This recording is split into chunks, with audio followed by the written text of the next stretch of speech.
Yang kami hormati Bapak Ibu Guru, karyawan SD Negeri 1 Trikarso, yang kami hormati Ketua Komite SD Negeri 1 Trikarso beserta segenap pengurusnya, dan yang kami hormati Bapak Ibu orang tua, perwakilan orang tua dari kelas 1 sampai dengan kelas 6 yang kami hormati.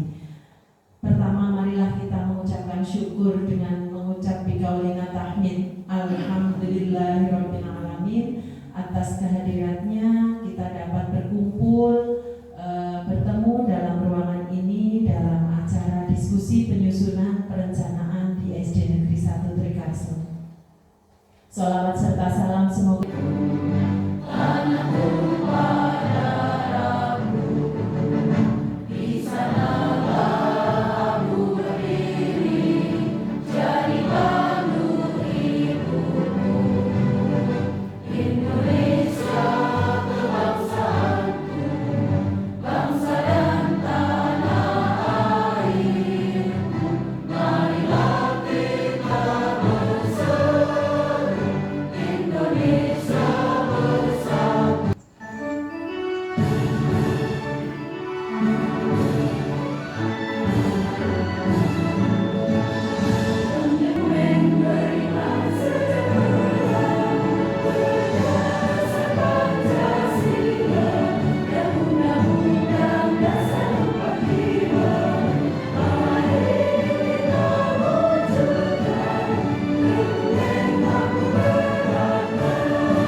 yang kami hormati Bapak Ibu Wali Murid dari kelas 1 sampai kelas 6 yang berkenan hadir memenuhi undangan kami. Sekarang secara kompak nih, niki keleres anggotanya sampun dibagi-bagi, ini ada sekitar 4 kelompok nih.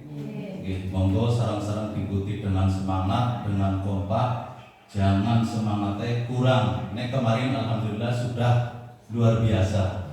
Mudah-mudahan program ini juga bisa membawa manfaat yang sangat baik buat putra-putri Ibu Sedoyo atas selatan. Sebenarnya kalau aja bicara panjang lebar itu nggih nyun sewu Pak, niki tasih bingung atas selatan. Intinya nggih monggo sareng-sareng diikuti acara musyawarah pada pagi hari ini dengan semangat, dengan kompak. Tapi nyun sewu niki Bapak Ibu Sedoyo niki kula nang ini saya merasa bersyukur dan senang bahwa di SD Negeri 1 Trikarso ini akan dilaksanakan diskusi untuk penyusunan program sekolah di SD Negeri 1 Trikarso dengan melibatkan semua elemen warga sekolah dan juga dari komite dan juga dari wali siswa.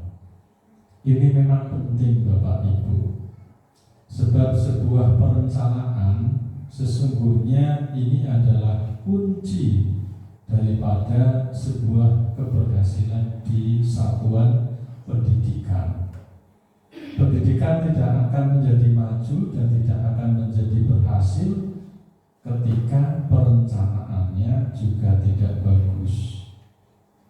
Wong lagi perencanaan ini bagus, baik dulu kalian pelaksanaan dan hasilnya bagus kan nggih? Untuk itu ini saya mengapresiasi kegiatan yang dilaksanakan di SD Negeri 1 Trikarso ini. Harapan saya Ibu Bapak, ketika nanti sudah disusun perencanaan, ini nanti kita juga membuat komitmen untuk bersama-sama melaksanakan, mengevaluasi, memonitoring, dan juga nanti diadakan refleksi pada saatnya nanti. Ya. Kemarin barangkali Ibu Bapak sudah mengkaji rapor pendidikan, yaitu rapor di Satuan Pendidikan di SD Negeri 1 Trikarso ini. Ini barangkali sudah direfleksi, sudah ada identifikasi, sudah ada refleksi.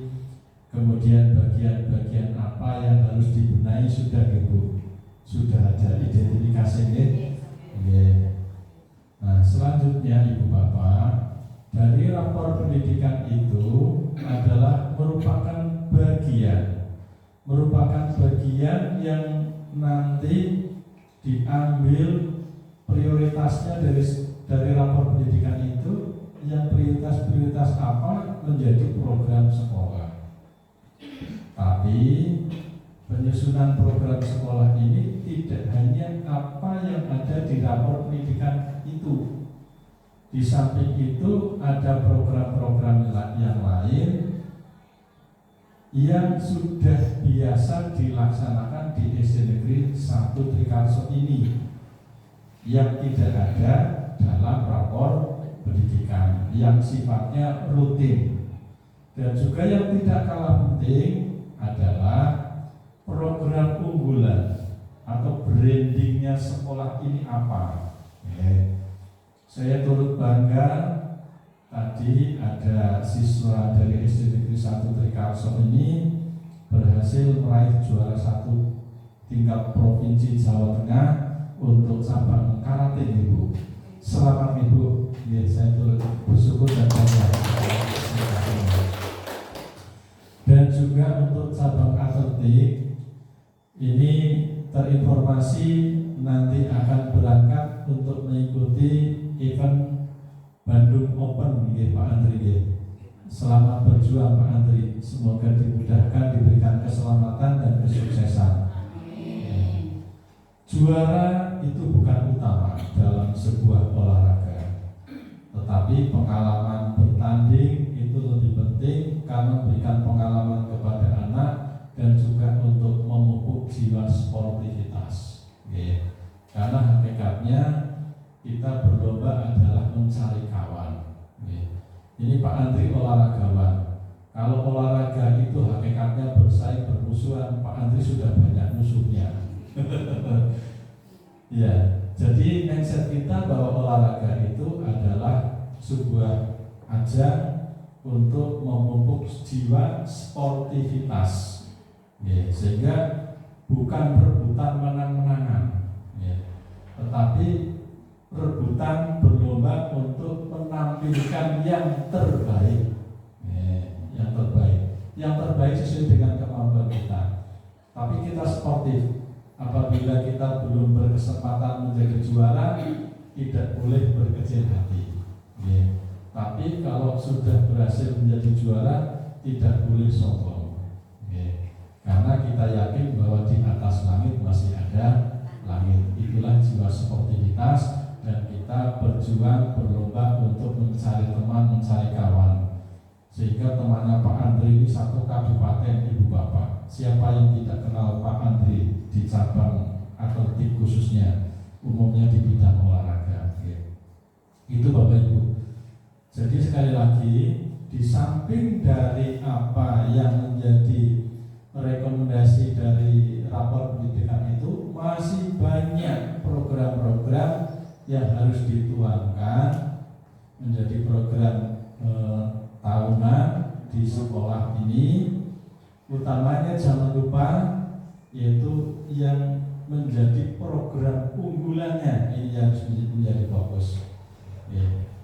Di samping itu Ibu Bapak, banyak program-program kegiatan rutinitas yang harus dilaksanakan sesuai dengan schedule, termasuk pengembangan bakat minat, kegiatan ekstrakurikuler, dan juga kegiatan pengiriman lomba. Sehingga Ibu Bapak, dalam membuat perencanaan ini penting sekali melihat, mengkaji evaluasi dari program tahun lalu. Tahun lalu program apa yang tidak bisa terlaksana? Terus catatannya apa? Mengapa program tersebut tidak bisa dilaksanakan? Gitu.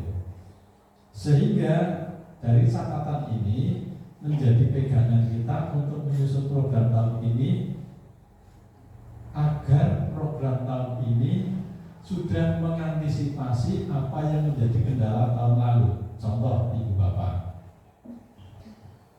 ketika sekolah memiliki program yang melibatkan banyak anak, melibatkan banyak guru, dan juga membutuhkan banyak biaya, sebaiknya program tersebut jangan dimasukkan pada bulan-bulan yang banyak kegiatan lombanya yang melibatkan banyak siswa dan guru. Contoh, pada sekitar bulan Oktober, November, dari September juga, itu di sana ada kegiatan POGA, ya Pak Andri, kemudian ada MAPSI, ada FTBI.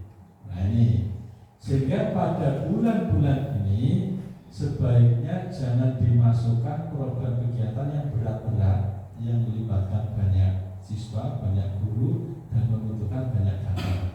Misalnya pada bulan September, Oktober kok menganggarkan untuk misalnya pengecatan atau perawatan, padahal membutuhkan dana yang cukup banyak. Nah ini kalau sampai tidak ada dananya tidak terlaksana. Contohnya begitu. Tapi mestinya meskipun dilaksanakan bulan kapanpun karena sudah ada dananya bisa dilaksanakan kan ya? Ini karena saking sibuknya kadang sampai tidak terpikir.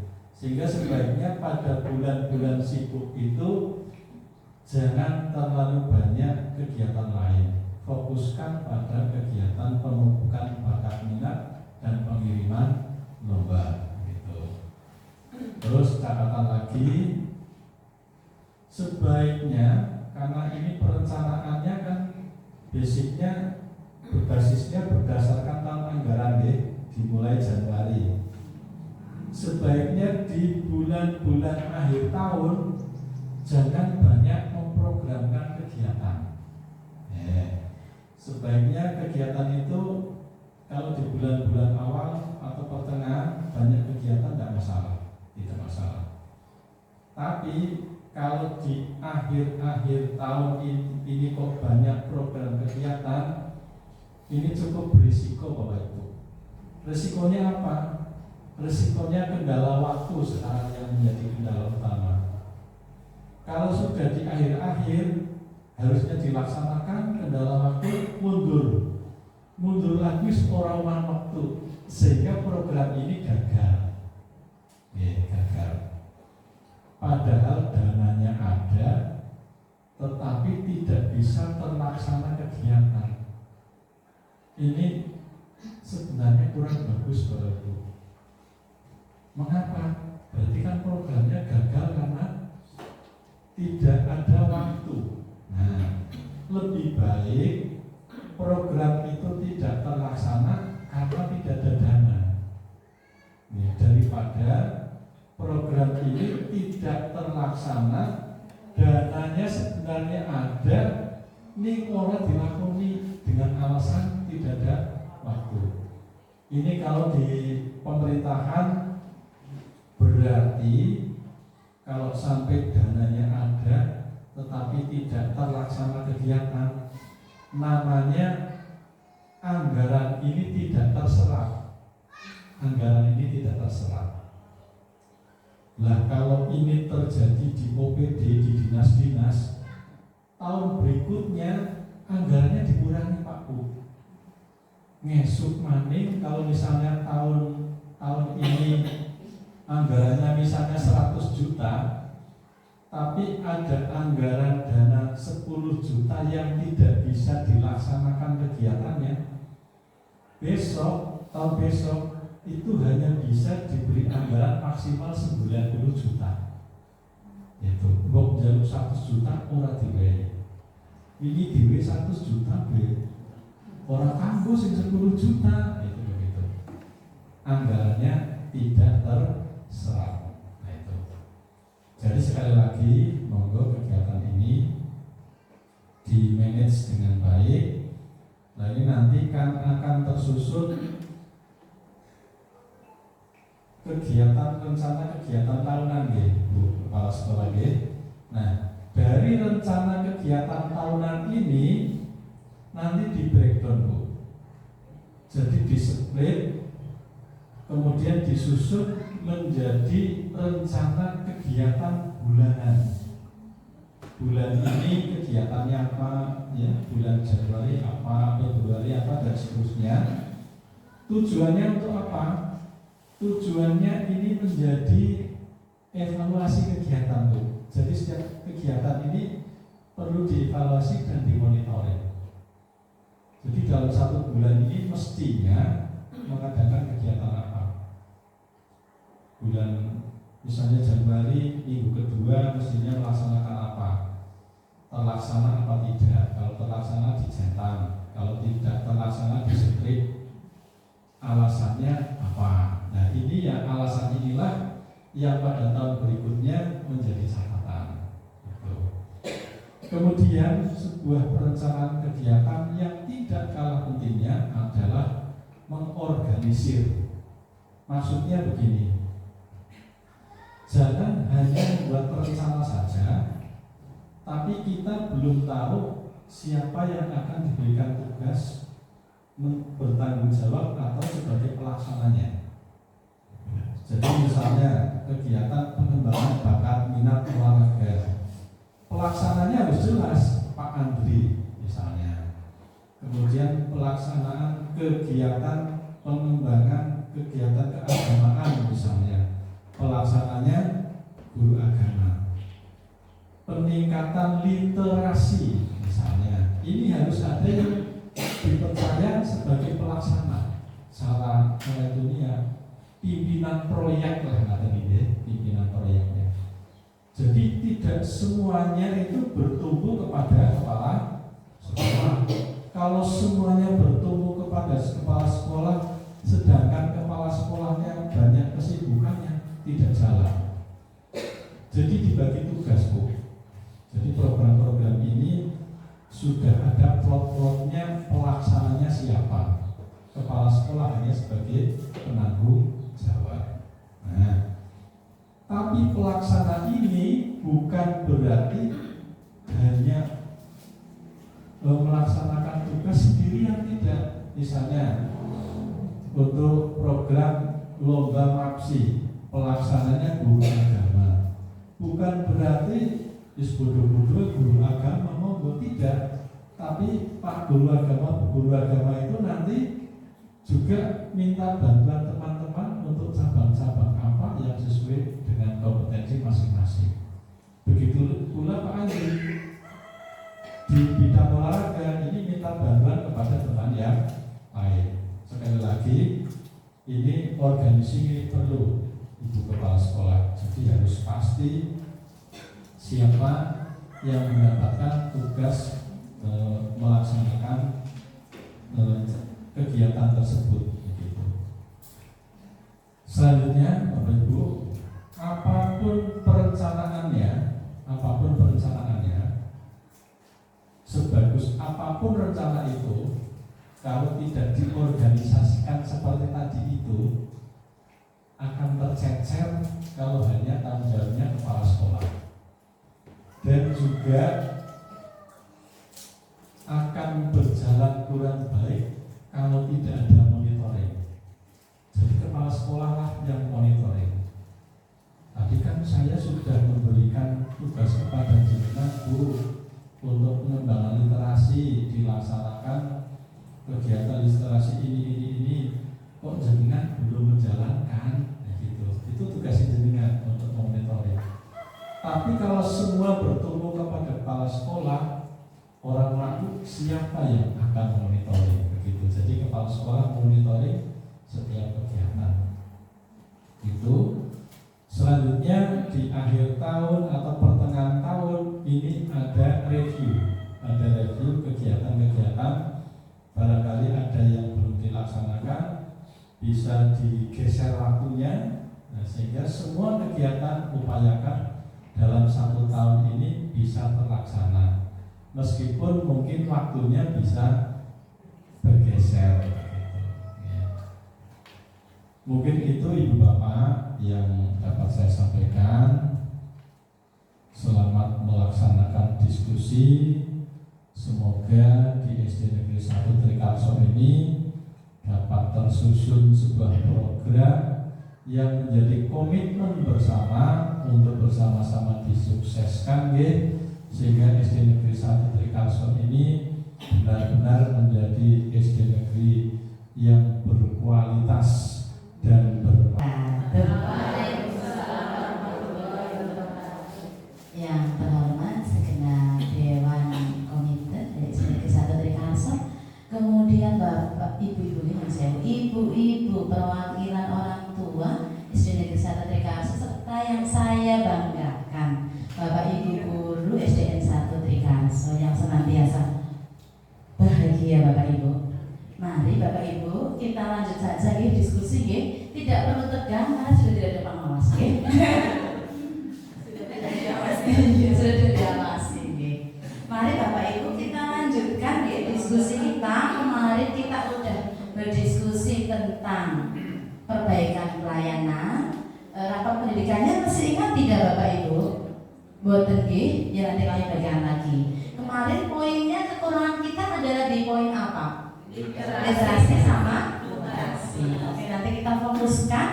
Kemudian hari ini kita diskusi menyusun perencanaan sekolah SD Negeri 1 Trikarso tahun 2024. Ya, monggo nanti bisa dibantu. Kemudian apa sih acaranya? Ya, Bapak Ibu, mari dari gambar ini referensinya gitu ya Bapak Ibu, gerakkan muka seminar besar. Apa perbedaan dari kedua gambar berikut, Bapak Ibu? Ini gambar 1, rumah, ada sketnya. Ini gambar yang kedua, ganti tapi itu nomor Ibu. Dia miring-miring, terus diapak ya, ditempel di. Nah, dari perbedaannya apa Bapak Ibu? Monggo. Dengan perencanaan yang baik dan dengan yang tidak ada rencana dengan baik. Oh, yang mana yang ada rencana Bu? Hari ini. Oh, nomor 1 nggak ada rencana, ada rencana. Kalau yang kedua tidak ada rencana. Ada yang lain? Apa setuju Pak B? Setuju. Caranya kurang matang. Oh, yang kedua terkait rencana kurang matang ya. Buku tambahin belum masih kayaknya ya. Sini solusi bolong tambahin dulu ya. Dulu orang warisan itu. Gimana sakit beda itu? Ada yang lain Bapak Ibu? Oke, ternyata lebih balik lagi. Ternyata betul tadi, Bapak Ibu semua betul. Yang pertama itu dibuat dengan perencanaan sehingga bangunannya rapi dan kokoh karena ada Rencana. iya rencana, ada denahnya, rumahnya bagus. Yang kedua dibuat tanpa perencanaan, bocor ganti, tambah anak, tambah kamar, gitu ya. Sehingga bangunan berantakan, tidak rapi dan mudah roboh. Kemudian perencanaan pembelajaran. Sekarang kita masuk ke sekolah langsung ya Bapak Ibu karena waktunya hanya 1 jam. Perencanaan pembelajaran sangatlah penting untuk memastikan seluruh warga sekolah dapat membangun sekolah yang berkualitas. Ini ikhtiar kita adalah kayak gini, untuk membangun sekolah yang berkualitas. Kemudian tujuannya ada 4 Bapak Ibu. Peserta mampu melakukan pengorganisasian pembelajaran, membuat perencanaan sarana prasarana. Nanti perencanaan prasarana dan lihat prasarananya sini kurang Kalau perlu biaya berarti nanti bertahap dalam jangka panjang, kemudian menyusun RKT dan menyusun RKAS. Nanti enggak semua ya Bapak Ibu, untuk mempersingkat misalkan kelompok 1 garap yang atas, kelompok 2 dan seterusnya, biar lebih efisien waktu. Oke, lanjut. Bagaimana sekolah melakukan perencanaan pembelajaran? Perencanaan pembelajaran yang berlaku bagi seluruh sekolah disusun di dalam dokumen kurikulum satuan pendidikan. Kurikulum. Rencana tersebut kemudian dituangkan menjadi kalender akademik untuk dibagikan kepada internal PTK. PTK itu guru dan tenaga kependidikan sebagai rujukan bersama, serta juga dibagikan kepada orang tua atau wali murid sehingga mereka mengetahui kegiatan pembelajaran yang akan terjadi dan dapat mendampingi putra-putrinya. Ini sudah apa belum Bu Dina mendapatkan kalender akademik kuno dereng? Orang tuanya, gurunya sudah, orang tuanya sudah apa belum Bu? Belum. Oh, oke, belum mendapatkan. Jadi kurangnya kita di sini ya, nanti ya.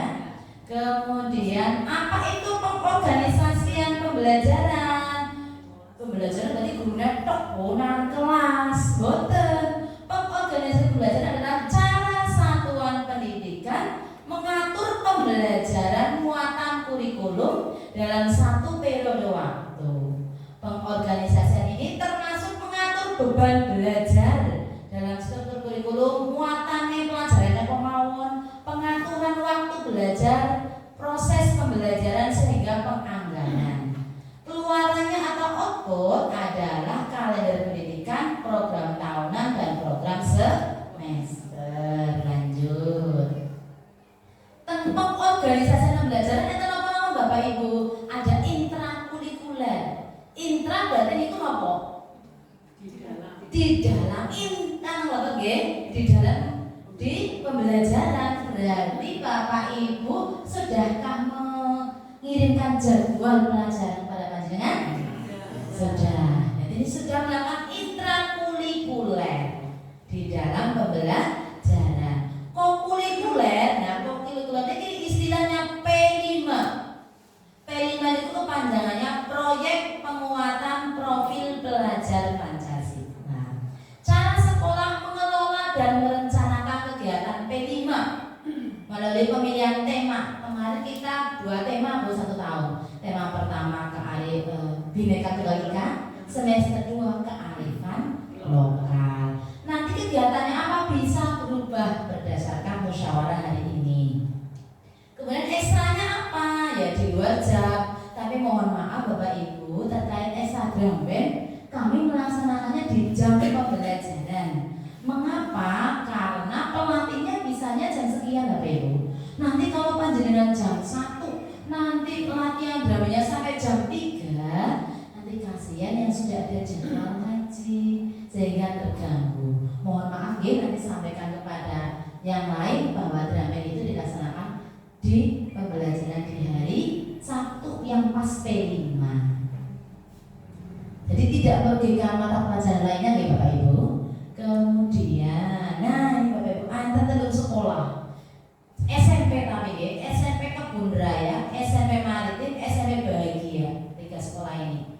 Kebun Raya, ini tentang apa jadi kira-kira gambarnya? Nangari pegunungan, gunung gini kan gunung. Nah, Maritim apa jadi pantai, dan ini bagian nanti kota. Ya kira-kira dari sini Bu. Kota. Oh iya.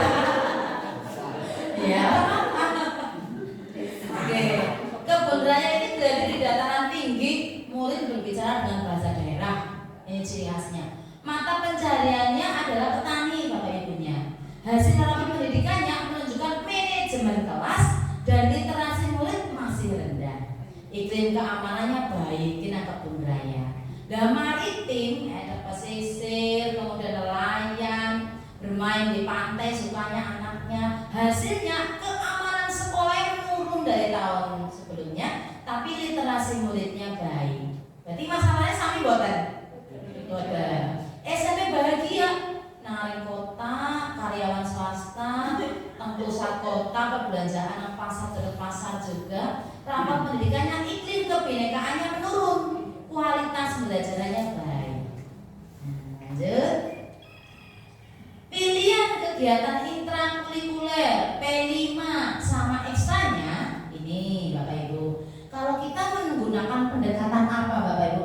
Jadwal mata pelajaran atau tematik? Mapel. Berarti nanti milih yang ini. Menggunakan pendekatan mata pelajaran terintegrasi untuk mata pelajaran IPA dan IPS. Nah, apa IPA dan IPS ini kira-kira SD nanti? SMP mana? IPA dan IPS untuk pelajari fenomena alam. Berarti SD putih, SMP putih. Tentang laut. Nggih, lanjut. Menggunakan pendekatan mata pelajaran, menggunakan pendekatan tematik mengajak membaca teks informasi berbagai mata pelajaran. Ya. Pilihan tema topik P5-nya. Memilih tema proyek kearifan lokal. Proyeknya adalah membuat program membaca melalui pojok baca berisi berbagai buku informasi, sejarah dan sastra di daerah murid. Berarti ini oleh SMP pun ini. Pojok baca. Sing literasinya elek, pundi mau pegunungan nggih. Memilih tema Bhinneka Tunggal Ika. Proyeknya adalah merancang kampanye sosial media tentang beragam budaya dari peserta didik. Oke, nah SD nanti. Kota, betul. Cerdas banget ya, Mas. Luar biasa. Memilih tema proyek gaya hidup berkelanjutan.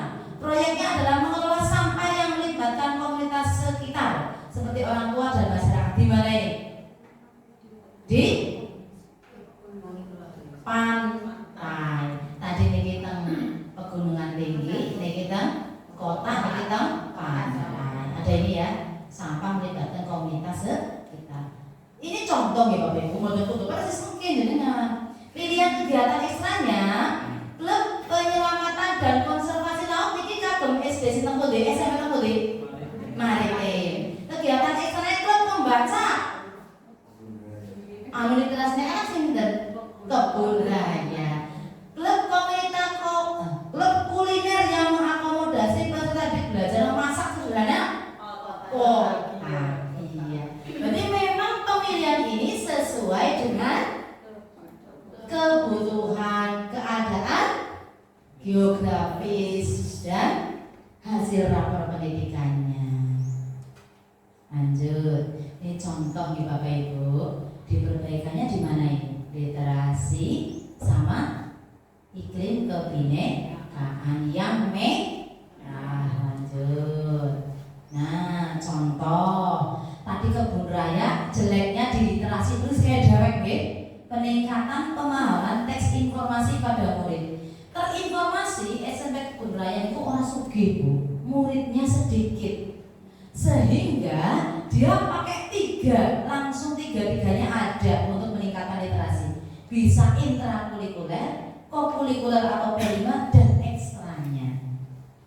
Sedangkan pada prioritas pencegahan dan penanganan perundungan, SMP Kebun Raya menindaklanjuti melalui 2 struktur kurikulum. Ada pencegahan dan ada P5 sama program sekolah lain. Nah, berarti nanti boleh pilih 3-tiganya boleh, 2 pun boleh. Lanjut. Ini contoh ya Bapak Ibu, nanti mengerjakan yang ini. Indikasinya apa, nanti intranya apa, kokurikulernya apa, ekstranya apa. Yang ada di sini saja ya Bapak Ibu ekstranya. Ini prioritasnya nanti dibuat. Kemudian mari kita ingat kembali sekolah yang kita cita-citakan. Bapak Ibu, ternyata kementerian itu ada ciri khusus sekolah yang kita cita-citakan. Kecilikan. Yang pertama, pembelajarannya berpusat pada murid. Orang gurune sing ngomong. Sampun atau dari Bapak Ibu melaksanakannya? Sudah apa belum Bapak Ibu? Orang tua sudah apa belum? Diwawancarai mboten? Putrane? Mungkin apakah bukunya ulang-ulang kayak buku maca? Boten. Ya alhamdulillah. Berarti sudah satu unsur ya. Unsur yang kedua adalah pendidiknya yang reflektif, gemar belajar, berbagi dan berkolaborasi. Yang ketiga, iklim sekolah yang aman, inklusif, dan merayakan kebinekaan. Yang keempat, yang bawa sendiri kepemimpinan untuk perbaikan layanan berkelanjutan. Mari Bapak Ibu, bismillahirrahmanirrahim, diniati ini dilaksanakan. Ya siji kalau lumayan. Nggih. Biar apa? Biar kita selaras sama Kementerian Pendidikan di Jakarta sana. Salah satu komponen dari sekolah yang kita cita-citakan adalah pendidik yang reflektif, gemar belajar, berbagi, dan berkolaborasi. Ya, bagaimana ciri-cirinya? Pendidiknya terbiasa melakukan refleksi, pendidiknya terbiasa belajar, pendidiknya terbuka untuk menerapkan praktik baik. Ini Bapak Ibu, setelah saya berkunjung ke kelas, Bapak Ibu guru-guru berkunjung Bu, saben 6 bulan sekali harus minimal 1 kali, maksimal berkali-kali boleh. Tapi nek berkali-kali kok bu gurune bosan di TV kula mawon nggih. Sudah saya supervisi, sudah saya datangi, ternyata Bapak Ibu guru kita sudah melaksanakan ini semua. Alhamdulillah, tepuk tangan dong Ibu. Berarti memang kualitas gurunya di sini sudah yang baik, malah paling baik. Ya, dibuktikan dengan prestasi yang sangat luar biasa. Kemudian yang selanjutnya, oleh karena itu, untuk memastikan pendidik dapat menjadi pendidik yang reflektif dan seterusnya, perlu pengembangan kompetensi pendidik. Mana sudah ya Bapak Ibu, sudah dibuat, ini tidak perlu kita lompati saja, dan cepat. Nah, mari ini sudah Bu, tidak perlu, ini sudah garap, iya. Oh ini kemarin saya selesai. Kita kan posisinya kayak SMP Kebun Raya ya Bapak Ibu, yang literasinya rendah, bukan rendah sih, sedang. Prioritasnya di intrakurikuler. Pendekatannya kita pelajaran pendekatan mata pelajaran untuk peningkatan literasi teks informasi. PTK-nya kemarin merancang, melaksanakan dan merefleksi pembelajaran dengan pendekatan mata pelajaran. Memanfaatkan buku non-teks untuk meningkatkan minat baca.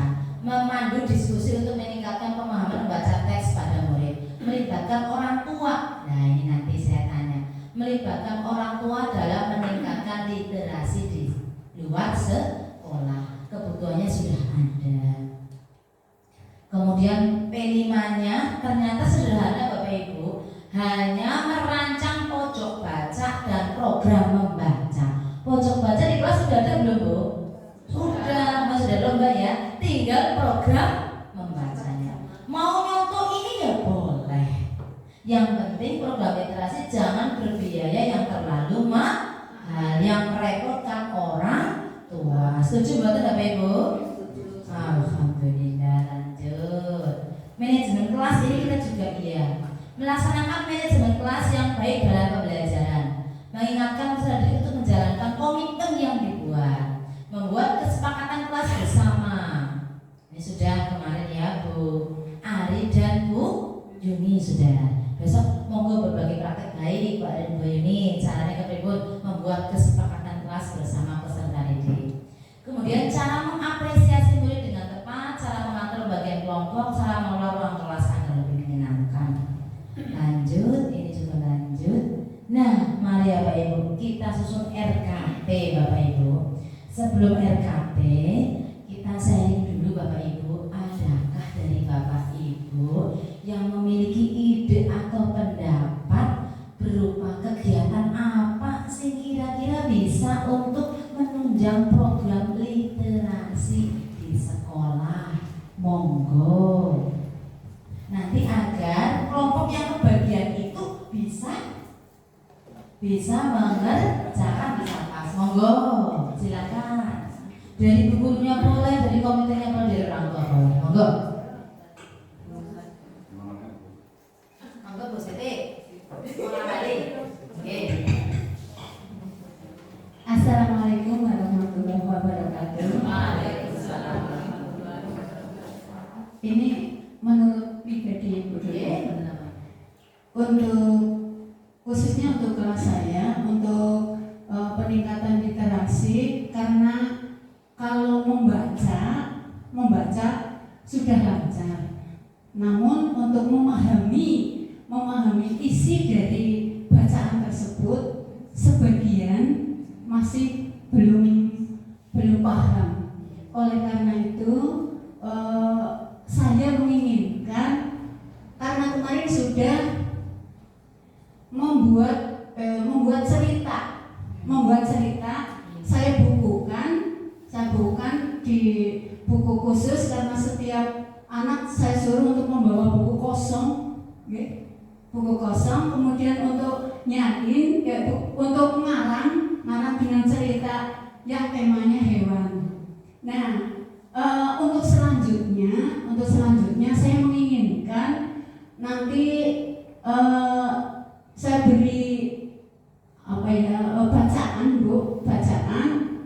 bacaan nanti, kalau sudah baca saya suruh nyanyi, kemudian nanti saya berikan pertanyaan yang yang meliputi yang ada dalam bacaan tersebut. Begitu. Saya ingin seperti itu. Terima kasih. Monggo. Assalamualaikum warahmatullahi wabarakatuh. Monggo yang lain, nggak apa-apa, silakan. Mau kita ketemu, yuk. Juga